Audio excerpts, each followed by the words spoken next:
Shout out madlang people. Guys, kinsay relate diha. OFW, Saudi lang sa kalam. Kapag winter, perting tugnawa. Ang room, walay aircon, walay heater, of course. Mag-antos na sa katugnaw, guys. Love.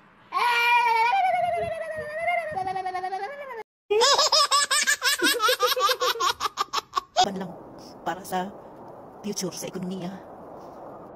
Alas 2 na sa kadlawon, guys. Perting kapuya kay na aming mga bisita. Abi ni mo nakalingkawas maka kay ngaminyo ng mga anak sa amo na sila dritanan ni samot kadaghan.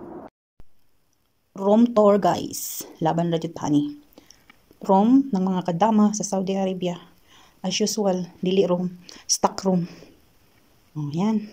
Dito yung hayhayan ko, guys. Kapag may maglaba ako. Freezer, plansahanan, dryer, hayhayan ako. Bulingon ako, diya matulog. Mga unlan ug habol, mga foam ug habol pod. Tapos mga reject na mga gamit. Oh, saan ka pa dyan? Room ng mga maid sa Saudi. Stock room at the same time, room din. Unlike sa room nako sa anak ni Mudra dati. Kasi andit naa naman ko diri sa iyang inahan karon. Since na nagbulag sila. 7 years ko dito sa Jubel. Unlike sa akong room doon na private jud, gikatingan ang kusina, tapos gihimong room nako na bathroom, na aircon, na ako ra jud nga room. Tanawan ninyo akong room, i-flex na ako akong room sa Jubel, sa anak ni mama dati. Mao din nga ako ang kwarto, guys, sa Jubel pa ko sa anak ni Mudra, 7 years ko diri. So i-flex na ako na ako'y lampshade, red ang color, of course my favorite.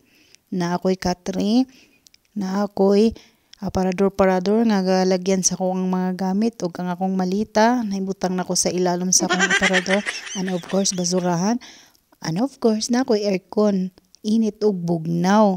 Tapos i-flex pod nako ang akong bathroom, guys, na ako'y shower, na po ko'y laton para sa init ug bugnaw. Nindot kayo nga ako ang room, guys. So, ang ako pod, guwapa pod kay ko. Bye-bye, God bless. Ingat tayo lahat.